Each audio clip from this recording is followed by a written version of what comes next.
In today's video, I'll be revealing the 3 Roth mistakes that almost every retiree makes at 55 and why they almost always regret them by 62. Through working with retirees over the last 20 years, I've discovered that the decisions made or potentially avoided at 55 determine whether retirement income is flexible and tax efficient or trapped in high brackets with heavy RMDs that could have been prevented.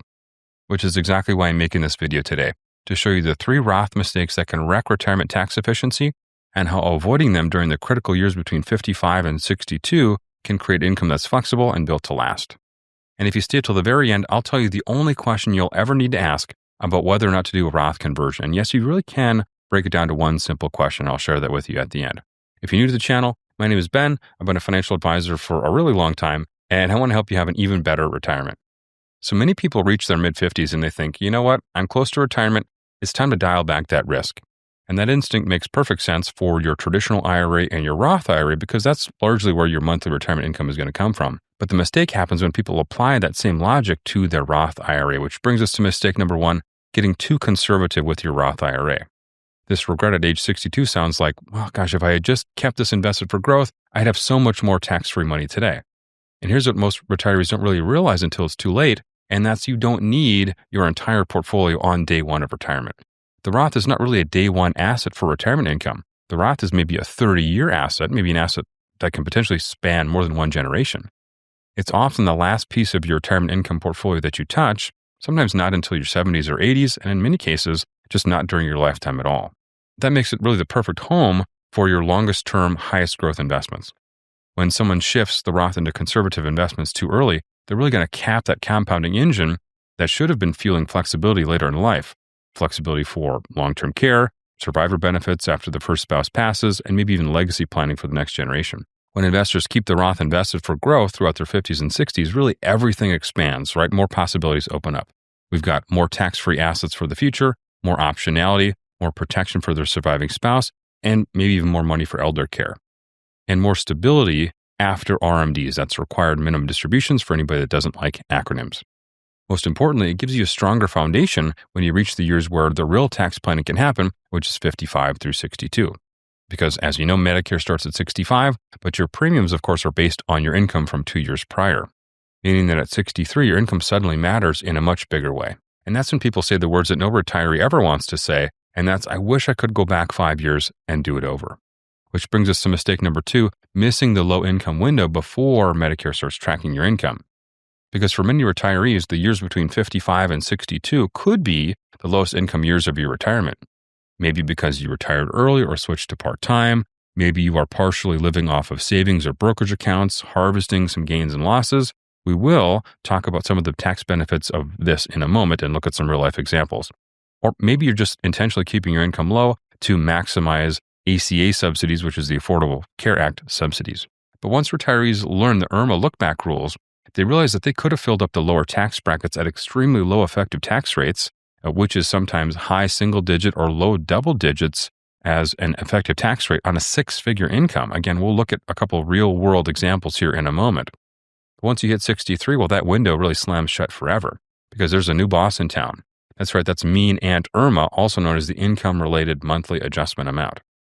Now, the idea that we can't miss in all of this is our biggest advantage over the IRS is that we get to plan in decades, not just individual years. The IRS looks at years individually, and sometimes, of course, back a year or two, but we get to plan for decades to try to pay as little taxes as we think we can get away with, of course, legally, of course. But most retirees get stuck optimizing current year, and they forget to optimize their entire retirement for taxes. I pretty regularly see new clients with extremely low effective tax rates in early retirement who later say, I should have voluntarily paid more taxes back then to avoid paying far more taxes now. But in many cases, we just can't go back and fix it. And these aren't theoretical numbers. I'll give you a couple of anonymous examples from real clients. Now, we recently wrapped our 2025 year-end tax review for clients, and I was consistently shocked at how little taxes clients were paying. Not because of some super secret tax loophole that we were exploiting, but because of the current tax rules. We've got a lot of things working in our favor. We've got number 1, broad brackets at lower income levels that apply to everybody. Whether your income is $100,000, $10,000, $100 million, everybody's got income in those bottom brackets, and those are more broad now. Number 2, we have a very generous standard deduction. In fact, that doubled several years ago. Number 3, we have the old senior bonus deduction. And number 4, we have the new senior bonus deduction, right? We have the old one, and in addition, we have a new one, which we'll talk about. So simply stated, we are in a generationally low tax environment. So let's look at some real life client examples from our fall tax meeting. So example number 1, this is a married couple, age 70 and 65, so old enough to take advantage of that new senior bonus deduction, which starts at 65 and can be as much as $6,000 per person. Now, in this case, they are partially in that phase out. So their gross income is $226,000. They are claiming the standard deduction, and their total federal tax liability is $31,450. Their average rate is 14%. So even as we're closing in on $250,000 in income, they're keeping in their pocket 86% of every dollar. Now, there have absolutely been periods during this particular client's working career where the income tax bill on that income would have been double or maybe even more. So we're looking at very historically low taxes overall. We'll look at 2 more real client examples, but if you want to do this calculation for yourself, which helps to answer the one question that I mentioned earlier, should I or shouldn't I think about a Roth conversion? What you want to do is you want to calculate your average tax rate, sometimes called your effective tax rate. Those terms mean slightly different things, but today we're going to say close enough, they're the same: average tax rate and effective tax rate. So you simply take your total tax bill and divide it into your total income being your biggest income number on your tax return. And really that's it. That will help you calculate your average or your effective tax rate. So we'll look at 2 more real client examples, and then I'll share with you the big question to ask yourself now that you're armed with some of these real world examples and calculations. So example number 2, these clients are kind of in their early to mid 50s, total income $276,000, total federal tax liability $24,800, average tax rate of 9%. Now, because this client takes most of their income from capital gains, they're keeping 90% of their income when including taxes. Historically, that is an amazing deal. And then one final example, number 3, a widowed client in her early 70s, total income $123,000, total federal tax liability $17,200, average tax rate 14%. A great income, and this client was able to keep about half of her senior bonus deduction as the new phase out for these rules started about $75,000 for a single taxpayer. So now that we've seen a few real life examples, here's the one big question we need to ask ourselves. I know sometimes I'm as guilty as the next guy about overcomplicating the math around Roth IRA conversions. We have a tendency to want to kind of see these big multi-year tax projections, but the math I did is really the real math and all you need to know to answer the Roth conversion question. And that is, does this feel like a good deal? Now, we don't know for certain that taxes are going to go up in the future. Heck, I've been saying for years, I think since 2016, that taxes are going to go up. Well, they haven't. They've gone down not once, but twice. So once we find that average tax rate, comparing total tax to total income as a percentage, find that percentage, ask yourself, does this feel like a good deal? Meaning, does it feel like I might pay a higher tax rate at some point in the future? And it really does not need to get more complicated than that. You know, most people really drastically overestimate their own tax rates and then underestimate how powerful that 55 to 62 window really is. Because when they hit 63, they realize, well, I could have done so much more at such a low cost, historically speaking.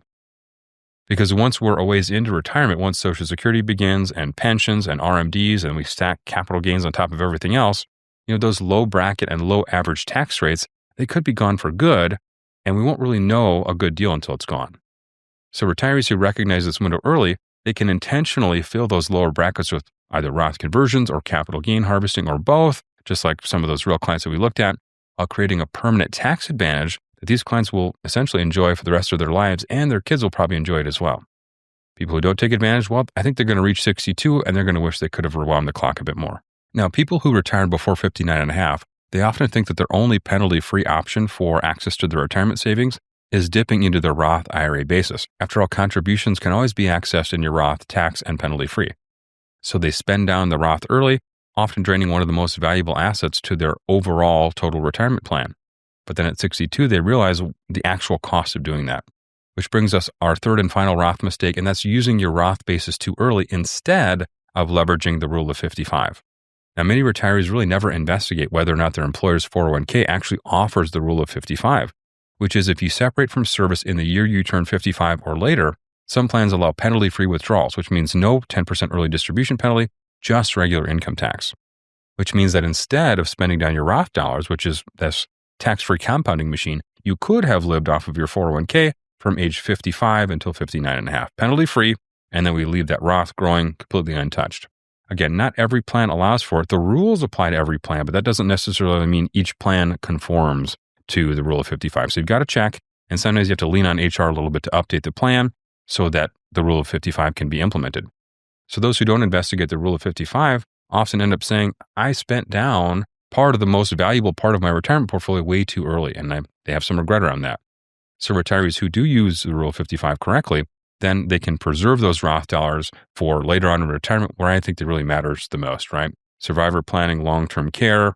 And then finally, if you don't spend all the money, we get a tax-free wealth transfer to the next generation as well. All three of these mistakes share a single root cause, and that's misunderstanding the critical planning window between 55 and 62. These years represent a perfect blend of low or lower income, higher flexibility, certainly when compared to your working years, pre-Social Security, pre-RMDs, and when you have full control over how much income you choose to recognize. Retirees who do understand this window can turn it into a tax-free powerhouse.